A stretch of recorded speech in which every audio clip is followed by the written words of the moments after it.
네, 패스트트랙 사태 이후 이어지던 여야의 대치가 조국 전 장관 사태 이후에도 해소될 기미를 보이지 않고 있습니다. 이 패스트트랙에 올려진 법안의 부의 시점이 한 달 남짓 앞으로 다가오고 있는데요. 그 전까지 여야가 얼마나 차이를 좁힐 수 있을지 주목됩니다. 패스트트랙 법안으로 대치 중인 국회와 각 정당 내부 소식도 자세히 알아보겠습니다. 최철령 용인대 교수, 장성호 건국대 행정대학원장 나오셨습니다. 안녕하세요. 먼저 조국 전 장관 이후에 전국 또 시민들의 움직임부터 알아보는 게 필요할 텐데요. 어제도 찬반 집회가 열리지 않았습니까? 뭐 2달 정도 계속되고 있는데 이게 언제까지 계속될까요? 글쎄요, 어제 광화문에서도 보니까 네. 공수처 반대를 많이 이제 구호로 외치고 있고, 또 서초동 여의도에서는 이제 공수처 설치, 검찰 개혁 이제 그겁니다. 네. 지난번까지는 조국 전 장관이 사퇴하기 전까지는 조국 수호, 조국 퇴진. 네. 특히 서초동에서는 조국 수호와 이제 검찰 개혁이 등식으로 설정이 되고 이랬는데 네. 조국 전 장관 변수는 사라졌으니까 일단 네. 물론 이제 조국 전 장관과 관련된 여러 가지 변수는 계속 여전히 남아 있습니다만 이제 네. 본인은 사퇴했으니까요. 네. 그러니까 이제 공수처 설치와 반대가 가장 큰 쟁점인 것 같아요. 네. 그리고 또 하나 새롭게 등장한 게 광화문 집회를 가보면 대통령 퇴진 하야 얘기가 이제 거의 본격적으로 나오더라고요. 근데 또 하나 특징이 특정 종교 집단의 목사가 이제 계속 얘기를 하는 게 나오고 이제 그런 것들이 특징인 것 같아요. 그러니까 지금 아까 모두에서 뭐 말씀하신 것처럼 공수처 설치를 두고 워낙 지금 이 민주당과 한국당도 생각이 다르고 한국당은 뭐 완전히 반대니까 네.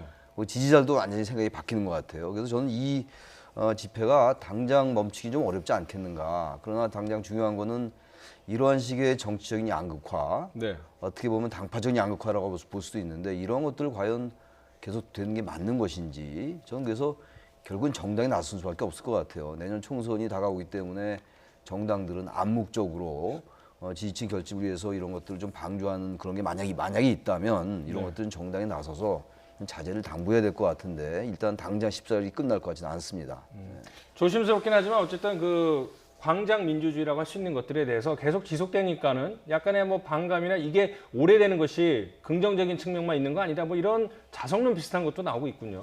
글쎄 뭐 가장 좋은 민주주의 방식은 직접 민주주의 아니겠습니까? 그래서 고대 아테네 그리스에서 폴리스라는 정치 공동체가 우리 민주주의의 시초라고 이렇게 얘기를 하는데 정말 뭐 시민들이 다 나와서 결정하면 좋은데 이런 것들이 결정의 구조가 아니고 일단 시민들이 광장에 나와서 주장만 할 뿐이고 이것을 결정을 하는 것은 제도권된 의회 국회에서 하는 것 아니겠습니까? 그렇기 때문에 이런 것들이 상당히 문제가 있고 물론 우리가 4.19 혁명도 일어났고 그리고 87년 6월 민주화 운동도 일어나서 물론 거리의 정치라는 것이 외국 학자들한테서 우리 한국의 정치를 빗대서 얘기를 많이 합니다. 그러나 이 거리의 정치가 반드시 옳은 것이냐? 거리의 정치 위에는 반드시 제도권 정치가 수련해서 민주주의 제도와 정착화 이런 것들이 일어나는 것 아니겠습니까? 그래서 민주화 단계 다음에가 민주주의 제도화 단계, 공고화 단계로 이제 들어섰다고 우리가 다 모두가 인정을 하는데 또다시 이렇게 시민들이 양극단 세력이 나와서 서로 부딪히고 이슈를 가지고 부딪히고 있는 것은 우리의 87년 민주화 운동이 수포로 돌아간 것이 아닌가. 결국은 이런 것들은 우리 정치적인 무능 그리고 의회의 무능, 정치인들 이런 것들이 어떤 총체적으로 책임을 질 부분이고 결국은 제도권을 흡수하지 못하기 때문에 시민들이 광장으로 나오는 것 아니겠습니까? 결국은 정당과 의회의 본질적인 기능은 혼란을 질서로서 전환하는 그런 기능인데 혼란을 질서로서 전환하는 것은 시민적 요구를 입법화를 해야 되는데 과연 문재인 정권 들어서 제대로 된 입법화가 있냐? 문재인 정권이 잘못한 것이 아니고 여당과 야당이 지금 잘못하고 있다. 국회에서 잘못하고 있다.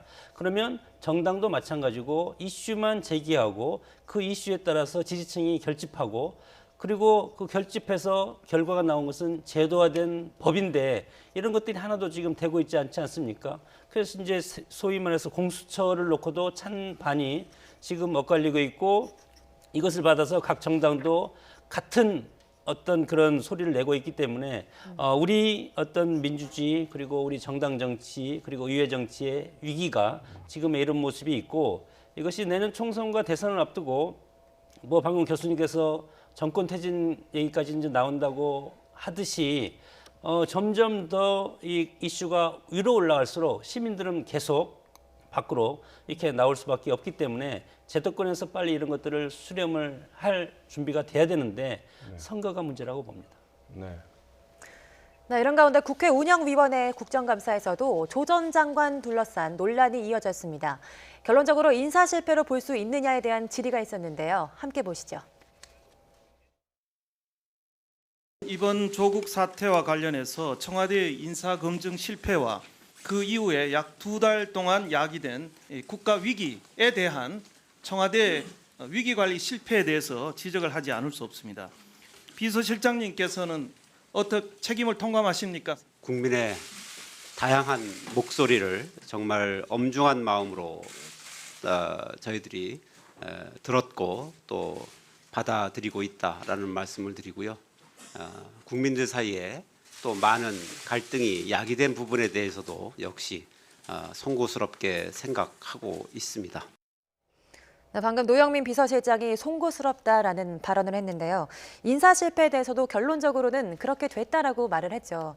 청와대가 인사 실패를 좀 인정하고 있는 걸로 보십니까? 그렇게 봐야 되겠죠. 대통령께서도 송구스럽다는 표현을 하셨고 이낙연 총리도 그런 얘기를 했고 말이죠.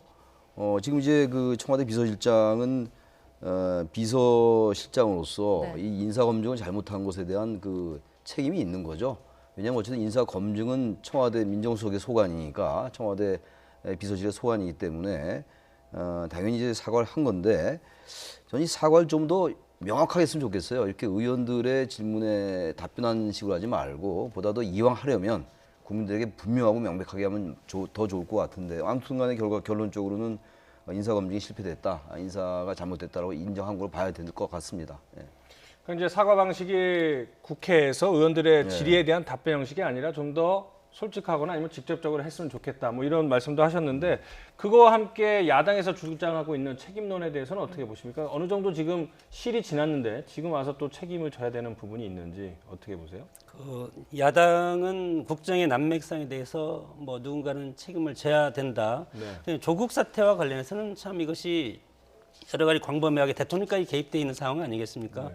결국은 뭐 비서실장이라든가 국무총리라든가 이인영 대표라든가 당 대표 이해찬 대표라든가 모든 분의 의견을 대통령이 일주일간 경청하는 기간을 가졌습니다. 그렇기 때문에 이것이 정권 전반에 걸쳐서 결정된 것이기 때문에 어느 특정인이 이것에 대해서 책임을 질 수 있는 사안은 저는 아니지 않은가. 왜냐하면 대통령이 숙고해서 대통령이 이것에 대해서 물론 어려운 점도 있지만 그러나 이 검찰 개혁이라는 이런 사법 개혁이라는 것은 어떤 화두를 놓치기가 싫었기 때문에 대통령께서 인사에 대해서 단안을 한 것 아니겠습니까? 물론 그 인사검증 누군가가 저 이제 책임을 지는 것도 중요하지만 이것은 정책의 실패가 아니라고 봅니다. 그렇기 때문에 뭐 비서실장이라든가 인사수석이라든가 특정인이 이것에 대해서 책임질 일은 저는 아니다.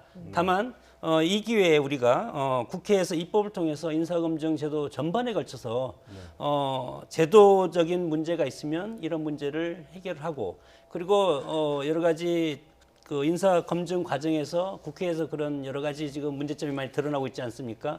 이런 것들도 정치 문화적인 측면에서 뭐 예를 들어서 다시 인사 보완 시스템을 만들고 그리고 외국같이 미국같이 이것에 대해서 뭐 한 6개월 정도 검찰이라든가 사정기관에서 이거에 대해서 조사를 하고 대통령이 임명을 하는 그런 절차를 거치는 것이 중요하지. 네. 지금 조국 장관 문제를 가지고 특정인이 이거에 대해서 인사 책임을 진다.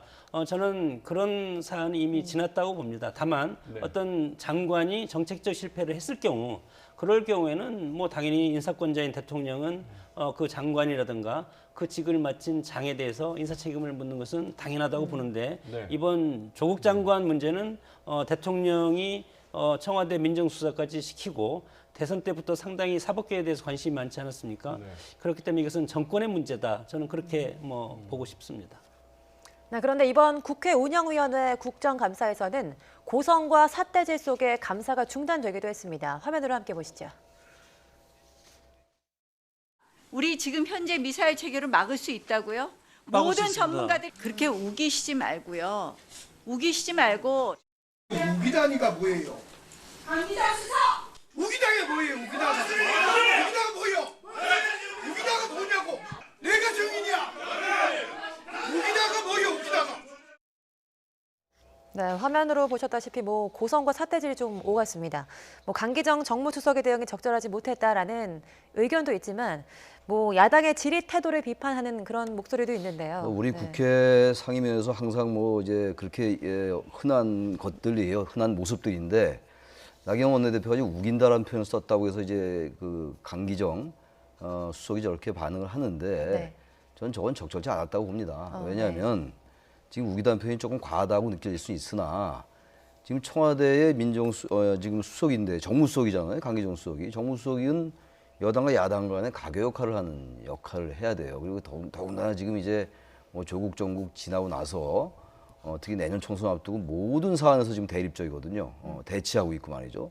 근데 지금 이 정무수석이 국회 상임위 답변 과정에서 저렇게 지나치게 과도하게 반응하는 거는 이건 국회의원들의 질의 여야의 문제가 아니라 전 국회의원이 국민의 대표로서 질문을 한 건데 아무튼 그리고 이게 우리가 이 일반적인 이제 보편의 영역에서 볼 때 저건 너무 심했다라는 그 정도 질문은 저는 아니라고 봅니다. 나 원내대표의 얘기가 우긴다라는 표현 자체는 여권에서 시비를 걸 수 있을지 모르지만 강기정 정무수석이 정무수석으로서 저런 태도는 저는 좋은 점수 줄 수는 없습니다. 네. 저런 태도 아닌 것 같아요. 사실은 정무수석이라는 게 국회에 가면 여야 의원들 만나갖고 정무적으로 이렇게 좀 타협점을 찾는 역할인데 이 정무적인 판단이나 행동으로 봤을 때는 조금 불필요하거나 부적절했다 이런 생각이 사실 듭니다. 부적절했다고 봅니다. 정무수석 밑에는 정무 1 비서관, 정무 2 비서관, 이 두 비서관이 있는데 정무 1 비서관은 여당, 정무 2 비서관은 야당. 이렇게 여당과 야당이 청와대는 국정을 총체적으로 컨트롤하는 그런 정치의 총집결지 아니겠습니까?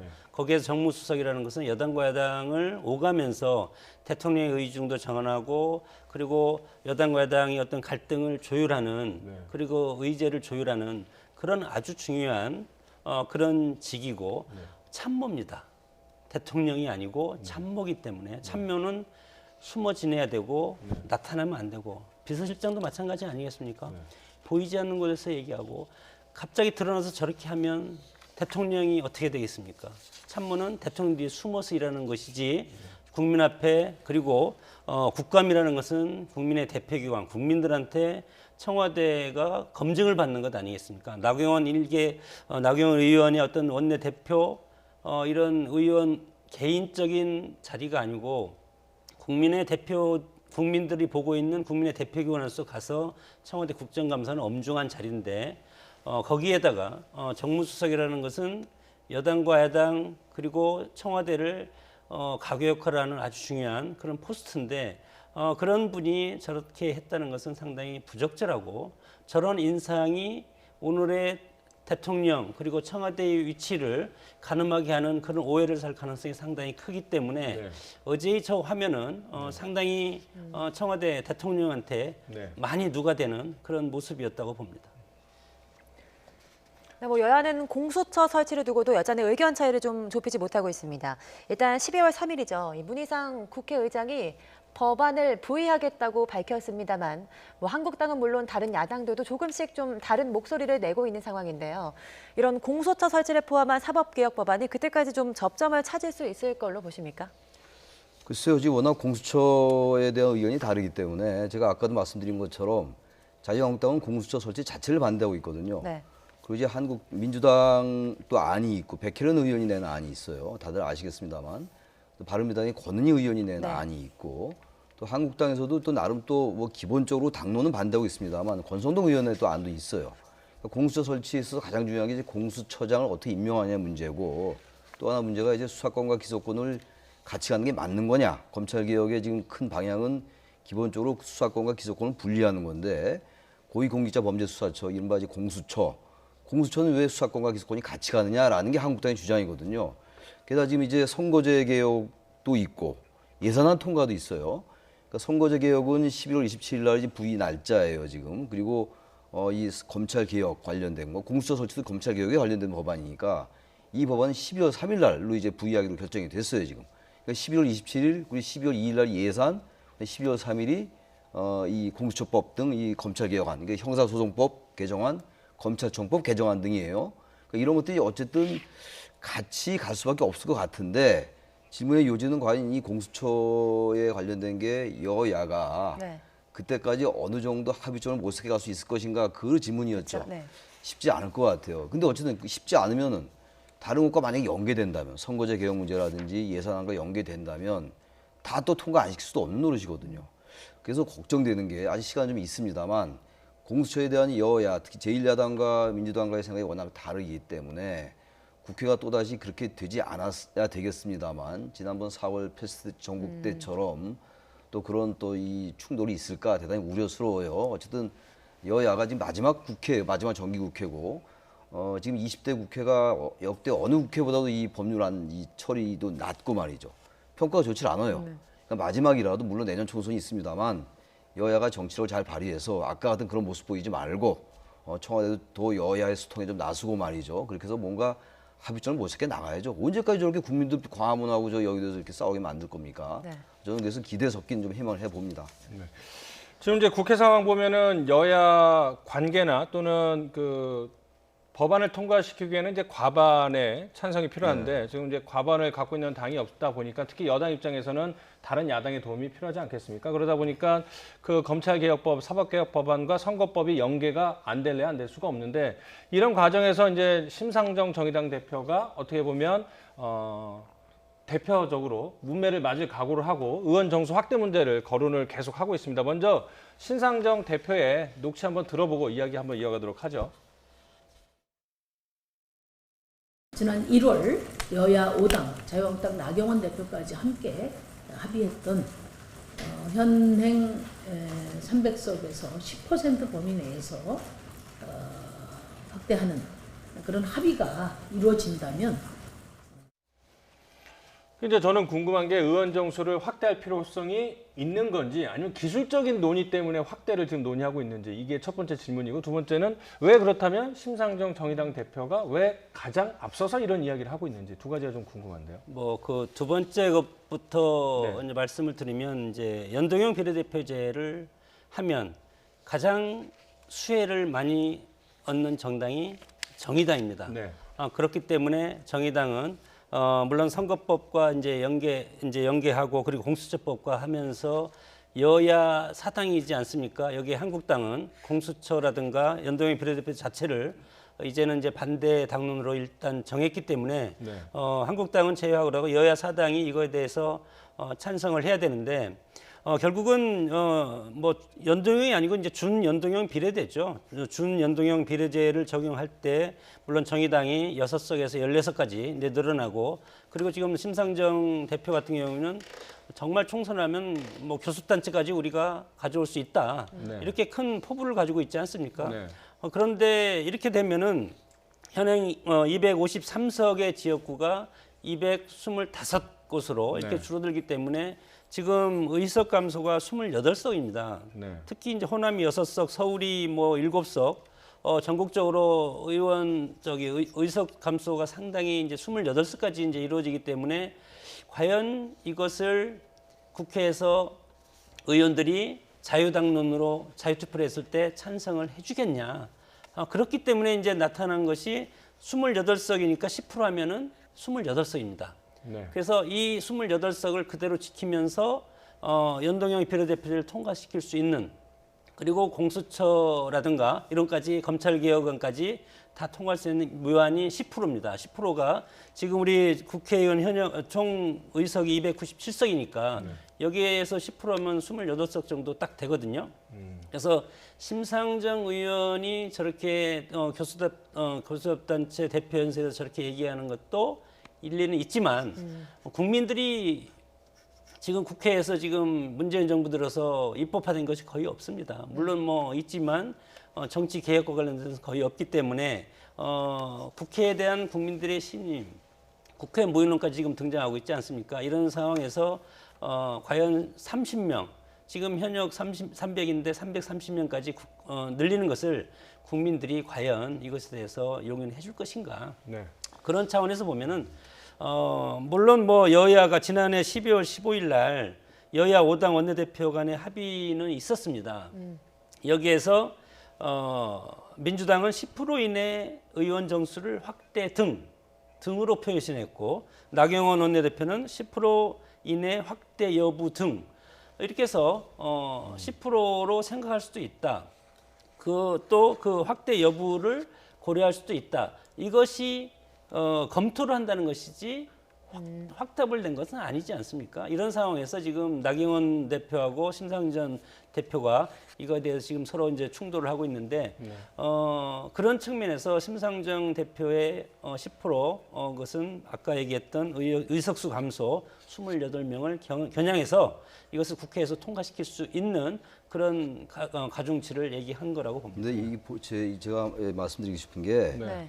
우리나라 의원 수 300명이 그렇게 많은 건 아니에요. 대체로만 330 내지 340석 정도가 적당하다고 봐요. 국회의원 1인당 국회의원 1인이 담당하는 인구수가 우리나라 많은 편에 속합니다. 우리보다 더 많은 나라가 미국이나 멕시코, 일본 정도로 제가 알고 있어요. 그러니까 절대로 우리나라 의원 수가 많은 건 아니에요. 그러니까 이론적으로 볼 때는 330석 과도한 요구가 아닙니다. 근데 지난번 패스트트랙 정국 때 어쨌든 간에 의원 정수는 확대하지 않는다라고 결정이 됐던 거예요. 12월 15일 날 이제 뭐 여부를 검토한다 등등 이제 작년 12월 15일 날 합의가 있었습니다. 결국 어쨌든 4월 달에 그 패스트트랙 정국 때 그렇게 합의가 됐던 것이고 28석 줄인다. 근데 지금 이게 이유가 간단해서 이거예요. 이론적으로 볼 때는 의원 정수 늘리는 게 맞는데 저도 평소에 의원 정수 늘려야 된다고 주장을 많이 해왔어요. 근데 우리 국회가 지금 현재 하는 일이 이거 다 아는 얘기입니다만 정치가 부재하고 정치가 실종됐다는 거 아닙니까? 그러니까 바로 이 양쪽 광장에 나오는 거 아니겠어요? 그런데 이제서 올려달라니까 국민들은 설령 들어가는 세비는 똑같다 하더라도 그 심상정 의원의 주장은 현재 그 의원들 세비를 줄이고 보좌진도 줄이겠다. 그렇다면 지금 국회의원을 늘린다고 해서 더 국민들의 세비가 더 많이 투여되는 게 아니다라고 얘기합니다만 국민들은 그게 싫다는 거거든요. 그러니까 그런 게 해결돼야지 이 문제가 선결되는 것이지 이건 놔두고 무조건 그 정수만 늘리자고 그러니까 이게 안 되는 거지. 거기에 이제 의원들의 그 대한신당이나 민주평화당 같은 경우는 또 지역구 축소 완화 이거 좀 제고해 달라. 왜냐하면 그 지역구 대한신당은 거의 호남이란 말이에요. 그러니까 만약 그렇게 된다면은 이 투표할 때 이게 무기명 투표이기 때문에 민주당 내도 마찬가지거든요. 그러니까 당론은 어쨌든 간에 원래는 이 정수 확대가 아닙니다만 민주당 내에서는 또 지역구와 준호 의원들은 반대할 수 있거든요. 그러니까 속내가 복잡한 겁니다 지금. 그러니까 이게 여러 가지가 이론적인 거, 당위적인 것과 현실적인 게 많이 꼬여 있다. 이것도 잘 서로 국민들의 의견을 잘 따르는 수밖에 없어요. 너무 정치권만의 이익만 생각하면 안 된다고 생각하는 거죠. 그리고 이제 중요한 것이 이제 여야 합의라는 게 있지 않습니까? 뭐 민주당이 한국당이 어차피 반대할 거니까 한국당은 포기하고 여야 사당끼리 한번 해보자. 그런 접근도 저는 잘못됐다고 봅니다. 제1야당을 협상에서 제외하고 지금 그렇게 한 정치가 우리 한국 정치사에는 별로 없었는데 한국당이 반대를 하지만 한국당이 반대하는 논리를 다시 협상을 통해서 인내심을 갖고 설득을 해서 한국당과 제1야당과 합의를 할 생각을 했으면 좋겠다. 그렇지 않으면 한국당이 반대하고 그리고 의원이라는 것은 자기 지역이 날아가면 국회의원들은 철밥통이라고 그러지 않습니까? 국회의원들 자기 지역이 날아가는데 그냥 가만히 있을 의원이 있습니까? 자유투표하는 틀림없이 반대투표를 던지기 때문에 내부 반란표가 상당히 많이 나온다는 것이죠. 정도를 가라. 저는 그렇게 얘기하고 싶은 것이 민주당이 집권당이고 국정을 드라이브하는 핵심적인 그런 포스트를 지금 드라이브를 하고 있기 때문에 그런 것들을 성공시키려면 제1야당인 한국당과 같이 할 수 있는 그런 것들을 모색하는 것이 훨씬 더 국민들 보기에도 좋다고 생각합니다. 네. 뭐 공수처 법안과 선거제법의 부의 시점이 엿새 정도 차이가 나는데요. 이 두 법안은 내년도 예산안 처리 시점과도 연결이 됩니다. 우선 그래픽 먼저 보시겠습니다. 네, 11월 27일은 선거법 개정안 부의, 또 12월 2일은 예산안 처리 시한이고요. 또 12월 3일은 사법개혁 법안 부의, 12월 10일은 정기국회 폐회, 12월 17일은 내년 총선 예비후보 등록 시작입니다. 뭐 패스트트랙 법안과 예산안 처리가 연계될 가능성도 있지 않을까요? 아까 지금 말씀하셨다시피 연계가 안 될 수가 없을 것 같습니다. 지금 왜냐하면 이게 다 이 성격은 다 다른 거잖아요. 논의의 레벨이 다 다른 것들이에요. 사실 선거제와 이 지금 사법개혁은 전혀 관계가 없는 거죠. 단지 같은 패스트트랙에 묶여 있다라는 거 이외에는 공통점이 없는 건데 현실적으로 지금 뭐 쭉 나열돼 있다시피 저렇게 연결돼 있어요. 그러다 보니까 선거법이라든지 사법개혁 이 법안이 전부 이제 여야가 생각이 다르기 때문에 어쨌든 주고받고 절충을 할 수밖에 없지 않을까. 또 예산안 같은 경우도 민주당이 이제 절대 이 재정 확장 재정 이거 포기할 수 없다라는 입장이고 제1야당인 한국당은 이 선임성 예산 총선 앞두고 이거 안 되겠다 이런 입장이란 말이에요. 그러니까 워낙 다 달라요. 특히 선거제 얘도 마찬가지인 게 한국당은 지금 비례대표제 자체를 폐지하자는 거예요. 지금 300석 중에서 비례대표가 지금 47석이잖아요, 현재. 근데 그거 다 폐지하자는 거거든요. 그런 다음에 국회의원 지역구 좀 늘려서 지금 현재 253석인데 270석까지 늘려서 비례대표 폐지하면은 국회의원 정수도 줄고 지역구 늘고 이게 합당한 거 아니냐는 게 지금 한국당의 주장인데 어쨌든 이 지금 선거제의 큰 방향은 비례제를 좀 늘려서 국민의 다양한 이해관계를 좀 반영하자는 것이기 때문에 이것도 좀 한국당이 좀 양보를 해야 돼요. 무조건 비례대표를 폐지하자 그렇게 된다면은 절충의 여지가 없다는 것이고 결론적으로 선거제라든지 사법개혁안 이런 것들 공수처도 뭐 워낙 주장이 다르니까 조금씩 양보할 수밖에 없어요. 그렇지 않으면 완전히 국회 또 파행으로 가고 이 정기국회 마지막 국회까지 이렇게 파행으로 가면 안 되는 거 아니겠어요? 전 그래서 여야가 무조건 자기 생각대로 가서 이거는 뭐 대치가 점점 가파질 수밖에 없다. 그래서 양보할 수밖에 없어. 절충하고 협상할 수밖에 없다고 생각합니다. 저 이제 시급하게 이제 뭐 시간이 별로 남지는 않았습니다. 선거법이랑 검찰개혁법 여러 가지가 남아 있는데 자 이런 가운데 이제 또 당 내부는 내부대로 이제 정비를 하는 것이 총선이 얼마 남지 않았죠. 그래서 이제 먼저 자유한국당 이야기부터 해보도록 하겠습니다. 가장 관심을 모았던 1차 영입 모두 8명을 발표를 했는데 상당히 잡음이 일고 있습니다. 어떻게 평가하세요? 그 8명 몇 면에 대해서? 글쎄 이제 국민들은 이제 선거가 가까워왔기 때문에 뭐 민주당이라든가 다른 당에서 상당히 이제 비판적 목소리를 하는 것은 이제 당연하다고 봅니다. 당 대표가 이것을 이제 결정을 했을 텐데 영입이라는 것은 여러 가지 원칙이 있습니다. 뭐 일단은 당의 이미지에 맞는 새로운 그리고 기존의 정당 활동을 하지 않는 이런 분들이 이제 당으로 모셔오는 것 아니겠습니까? 그래서 우리가 다음 총선을 맞이해서 이런 분들과 함께 우리 당이 새로운 길을 가겠다, 새로운 모습으로.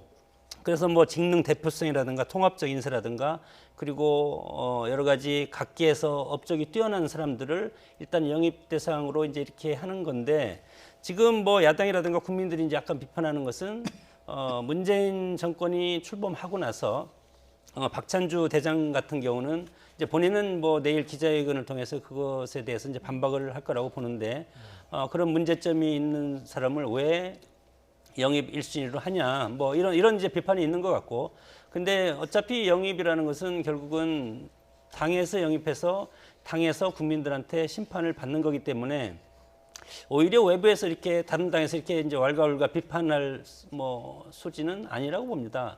그 당과 맞지 않는 사람을 영입하면 오히려 상대 당이 훨씬 더 유리하지 않겠습니까? 이런 상황에서 이제 뭐 문제가 되는 것은 백경훈 청사진 공동 대표인데 신보라 의원 뭐 비서 이제 남편이고 신보라 의원이 여기에 대표를 하고 그다음 이제 후임 대표이기 때문에 뭐 대물림 대표 뭐 해서 영입으로 하는 거 이런 것들이 이제 문제고 이분이 은평구 구의원의 예비 후보까지 등록한 당원이었는데 어떻게 당원을 영입 인사라고 이렇게 드리냐 이런 것들은 이제 뭐 여러 가지 비평적인 그런 뭐 여러 언론이라든가 정당 뭐 타당에서 이거에 대해서 이제 비판하는 목소리가 있고 이제 뭐 박찬주 의원은 뭐 직전에 영입에 대해서 최고위원들이 반대를 했기 때문에 이것에 대해서 이제 취소를 했고 그리고 이제 그 나머지는 뭐 각 나름대로 당에서는 어떤 인선 영입의 원칙이 있다고 봅니다. 그렇기 때문에 지금 이제는 이제 뭐 출발 선상이 있기 때문에 영입에 대한 원칙은 정말 당의 미래를 보여줄 수 있는 새롭게 환골탈태할 수 있는 모습을 보여줄 수 있는 그런 인물을 영입하는 것이 옳겠다 그렇게 뭐 저는 판단합니다. 저는 원고 안 해도 됩니까? 너무합니까 이 부분에서? 해주세요. 저도 좀 드릴 말씀 좀 있는데 한국당이 정치 인지 감성이 대단히 떨어진다. 제가 그 말씀 안 드릴 수가 없는 게 박찬주 전 대장이 뭐 적절치 않다라고 말씀드린 것도 적절치 않은 것 같고 제가 그런데 이게 지금 공천을 두고 양당이 경쟁하는 거예요. 모든 정당들이. 그래서 선거에서는 공천이 굉장히 중요해요. 혁신 공천과 개혁 공천을 잘하는 정당이 대개 이겨왔습니다. 지난 총선 때 보세요. 그 한국당 그때 새누리당 때입니다만 진박 공천해가지고 얼마나 논란이 결국 졌잖아요 선거가. 그때 새누리당이 이긴다는 전망이 지배적이었음에도 불구하고 졌어요 선거를. 네. 이번에도 마찬가지예요. 1호기 때문에 이건 뭔가 한국당이 새롭게 개혁, 중도 개혁적으로 간다라는 그런 상징성이 좀 있어야 돼요. 근데 그러면서 볼 때 이번 공천이 썩 그렇게 무슨 박찬주 전 대장이 갑질했다 이런 전은 떠나서 저도 그런 논란이 있었던 것만은 분명하기 때문에 한국당이 아직도 너무 이제 과거의 생각에 좀 갇혀 있는 것은 아닌지 그런 비판을 좀 안 할 수가 없고 또 하나 일반론적인 지적인데 가만히 보니까 교수가 너무 많아요. 앞으로 계속 영입을 하겠습니다만 지금 윤창현 교수, 김용하 교수, 정범준 교수도 교수인데 교수가 나쁘다는 게 아니라 이제 좀 공천을 말이죠. 지나치게 학계라든지 저도 학교에 있습니다만 지나치게 그 무슨 관료라든지 법조계라든지 이분들도 나름 전문성이 있지만 네. 너무 그분들이 과다대표되는 경향이 있어요. 우리 정치라는 게 항상 얘기하는 게 사회적 약자와 소외계층이 잘 대표되지 않는다, 과소대표된다 이런 지적을 많이 하는 거 아니겠어요? 네. 그럼 민주당도 그렇고 민주당 앞으로 또 이제 두고 봐야지 알겠습니다만 이런 공천에 있어가지고 좀 국민들의 그런 목소리에 좀 부합하는 네. 이분들이 전 잘못됐거나 이렇다는 얘기는 절대로 아니지만 네, 예. 그런 공천을 함으로써 그 정당에 더 눈길을 줄 수 있는 그런 개혁 공천이 필요한데 네, 예. 그런 관점에서 볼 때는 좀 부족한 면이 많다 이런 말씀 드리는 겁니다. 시간이 없으니까 민주당 얘기 짧게 한번 이야기 나누고 마무리 짓도록 하겠는데요. 민주당이 이제 이해찬 대표에 대한 퇴진론 또 이른바 문재인 대통령 지지자들이 볼멘 소리를 많이 하고 있더군요. 당내 사정에 대해서는 어떻게 보세요? 당이라는 것이 외부적인 문제보다도 당내 갈등이 훨씬 심한 것이 이제 선거 때가 되면 당내 내부 총질이 훨씬 심합니다. 그렇기 때문에 민주당뿐만 아니라 한국당 모든 정당이 지금 이제 앞으로 내년 총선 공천 완료까지 몸살을 이제 앓을 가능성이 상당히 큰데 특히 민주당은 집권 여당 아니겠습니까? 네. 그렇기 때문에 한국당보다도 훨씬 더 치열한 당내 갈등이 있을 것이다 이렇게 생각이 들고 그것을 막기 위해서 이제 이해찬 대표가 상당히 여러 가지 당내에서 상당히 어떻게 보면은 어려운 그런 과정을 앞으로 겪을 가능성이 상당히 큰데 네. 중요한 것은 그겁니다. 앞으로 여론적 추이가 민주당한테 지금 40% 정도의 여론적 추이가 30%까지 떨어질 경우에 당대표 사퇴론이 틀림없이 나올 것이고 우리 집권당들이 대부분 정책적인 실패 그리고 국정 운영의 드라이브의 실패 여러 가지가 이제 겪으면서 총선에 국민들한테 이제 상당히 이제 심판받는 그런 것들이 있지 않았습니까? 네. 만약 그런 것들이 없으면 이해찬 대표가 그대로 갈 것인데 만약에 여러 가지 여론 지표가 상당히 안 좋고 국정의 난맥상이 드러나고 총선 전까지 그러면 집권당에서는 당대표가 사퇴하면서 바로 비대위 체제로 갈 가능성이 상당히 크다. 네. 그러나 그것은 아직은 두고 볼 일이고 아직 우리의 이제 여러 가지 여론적인 한국당의 그런 선전 여부도 앞으로 이제 역학적으로 살펴봐야 되기 때문에 그것은 이해찬 대표의 진퇴 문제 네. 그리고 이제 당대표로서의 역할 그런 것들은 앞으로 민주당과 정부의 어떤 성공 여부 네네. 이거와 맞닿아 있다 이렇게 저는 판단을 합니다. 네. 자, 지금 전국 상황에 대해서 여러 가지 했는데 주제들이 너무 깊다 보니까 좀 시간이 많이 지났습니다. 시간 강에서 오늘 대담은 여기서 마치도록 하겠습니다. 네, 고맙습니다.